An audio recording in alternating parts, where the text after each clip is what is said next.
अस्सलाम वालेकुम, welcome back in my YouTube channel. मैं होम्योपैथिक डॉक्टर हबीबा अख्तर। आप सबका वेलकम मेरी यूट्यूब चैनल पे। आज की जो मेरी वीडियो का टॉपिक है वो हाइट पर है। तो हम आज इस वीडियो में हाइट को डिस्कस करेंगे कि हाइट के छोटे रह जाने की क्या वजूहात होती हैं, और आप हाइट के अगर आपकी हाइट छोटी हो गई है तो आप कौन सी होम्योपैथिक मेडिसिन्स लेकर क्योर हो सकते हैं और अपनी हाइट को बढ़ा सकते हैं। तो चलें स्टार्ट करते हैं वीडियो। सबसे पहले जो हाइट पर इफ़ेक्ट करता है और आपकी हाइट बढ़ने नहीं देता वो ख़ुद आपकी बॉडी में प्रोड्यूस होने वाला, सिक्रीट होने वाला हार्मोन है, जो कि पिट्यूटरी ग्लैंड के थ्रू सिक्रीट होता है, जिसको ग्रोथ हार्मोन कहते हैं। वो आपकी हड्डियों के लिए, आपकी मसल्स के लिए, आपकी हाइट बढ़ाने के लिए, आपकी ग्रोथ के लिए बहुत ज़्यादा नेसेसरी हार्मोन होता है। और अगर इसमें इम्बैलेंसमेंट हो जाए तो आपकी हाइट जो होती है वो बहुत स्लो बढ़ती है, और आपकी हाइट, अगर ये हार्मोन सिक्रीट होना बंद हो जाए तो आपकी हाइट उसी जगह स्टक भी हो सकती है। अच्छा, इसके साथ मैं एक और बात क्लियर करते चलूँ कि सबसे जो मेन रीज़न होता है हाइट के छोटे रह जाने का, वो जेनेटिकली होता है। अगर माँ बाप, नाना नानी, दादा दादी, फुप्पो, खाला, ताई, चाची किसी की भी हाइट छोटी है तो वो आपकी हेरिडिटरी में आ जाता है, और फिर आगे जाके वो हो सकता है आपको या आपके आने वाली जनरेशन्स को इफ़ेक्ट करे। हम हार्मोन की बात कर रहे थे, तो एक और हार्मोन है जो कि थायराइड ग्लैंड के ज़रिए सिक्रीट होता है, जिसको थायराइड हार्मोन कहते हैं। अगर ये हार्मोन कम सिक्रीट हो, उस कंडीशन को हम हाइपोथायरॉयडिज्म कहते हैं। हाइपोथायरॉयडिज्म वाली कंडीशन में आपका जो कद है वो छोटा रह जा सकता है, जिसको हम ड्वार्फिज्म या बूनापन भी कहते हैं। आपके जो हाथ पैर हैं, आपके जो हाइट है वो छोटी ही रह जाएगी। एक और बहुत बड़ी वजह है वो है गलों का ख़राब रहना। इसको हम बहुत ही ज़्यादा लाइटली लेते हैं कि गले ही तो ख़राब हैं, ठीक हो जाएंगे, गले ही तो ख़राब हैं, ठीक हो जाएंगे, मौसम की वजह से हैं, फला की वजह से, ये खा लिया था, वो खा लिया था।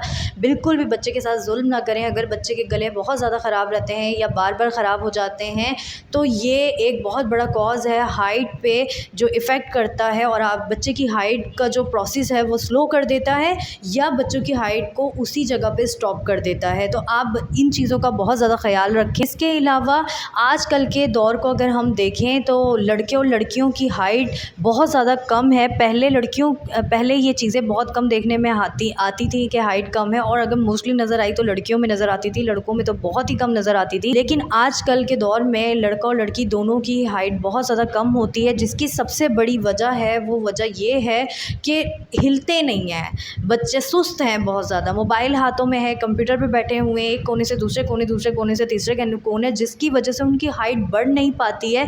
क्योंकि हमारे बचपन में हमारी जो अम्मी होती थी वो कहती थी बच्चों को खेलने कूदने दो, बच्चों को बाहर जाने दो, लड़कों को ख़ास तौर पे कि बाहर जाने दो, खेलेंगे कूदेंगे तो इनकी हाइट बढ़ेगी।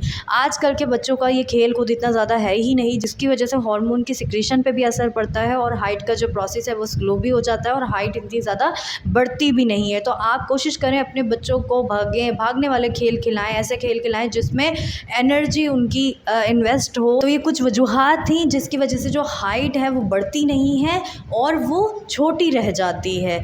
लड़कियों में जो हाइट है वो 18 साल तक बढ़ती है, 18 साल के बाद उनकी हाइट नहीं बढ़ती है। तो बेहतर यही है, अगर 18 साल से कम है तो जल्दी इससे जल्द अपना ट्रीटमेंट करवा लें। और लड़कों में जो हाइट है वो 21 साल तक बढ़ती है, 21 साल के बाद हाइट स्टॉप हो जाती है बढ़ना, उसके बाद नहीं बढ़ती है। अब हम बात करते हैं होम्योपैथिक मेडिसिन की। होम्योपैथिक कौन कौन सी मेडिसिन हाइट पे बहुत अच्छा असर रखती हैं। खुद मेरी क्लिनिकल प्रैक्टिस में मुझे इन मेडिसिन के 100% रिजल्ट्स मिले हैं। सबसे पहले तो ये 1-2 महीने की बात नहीं होती, आपको लग के इलाज करना पड़ता है।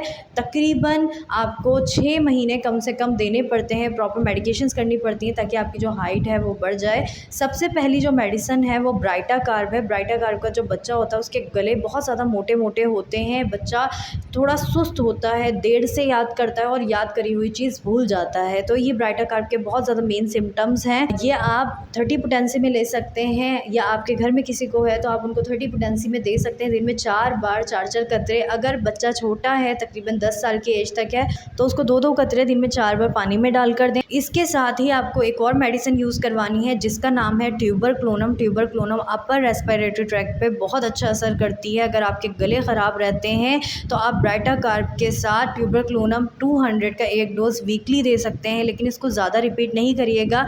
2 हफ्ते देने के बाद, यानी 1 हफ्ते आपने एक डोज़ दिया, सेकेंड वीक आपने दूसरा डोज़ डोज दिया, उसके बाद आप इसको स्टॉप करके आप इसको देखें कि क्या फ़र्क आ रहा है। आपको ऐसा लगे प्रोसेस रुक रहा है तो आप इस डोज को दोबारा रिपीट कर दें। इसके अलावा एक और मेडिसिन है एनाकार्डियम। वो बच्चे जो कि बचपन से ही बहुत ज़्यादा दुबले पतले, अपनी एज से बिल्कुल आधे लगते हैं, हाथ पैर बिल्कुल दुबले पतले और छोटे छोटे होते हैं। जब वो याद करते हैं, अगर आगे का याद करते हैं तो पीछे का फ़ौरन से भूल जाते हैं। उनको हर वक्त ये डर लगा रहता है मुझे कुछ भी याद नहीं हुआ, मैं सब कुछ भूल चुका हूँ। तो ऐसे बच्चों के लिए बेहतरीन दवा है। ये भी आपको 30 पोटेंसी में लेनी है। 10 साल से छोटा बच्चा है तो 2-2 कतरे दिन में 4 बार देने हैं, और अगर 10 साल से बड़े हैं तो 4-4 कतरे दिन में 4 बार पानी में मिलाकर देने हैं। तो होपफुली आपको ये मेरी वीडियो अच्छी लगी होगी, और अगर आपको ये मेरी वीडियो अच्छी लगी है तो जल्दी से मेरी वीडियो को लाइक कर दें और मेरे चैनल को सब्सक्राइब करना बिल्कुल भी ना भूलें। Thank you so much. अल्लाह हाफिज़।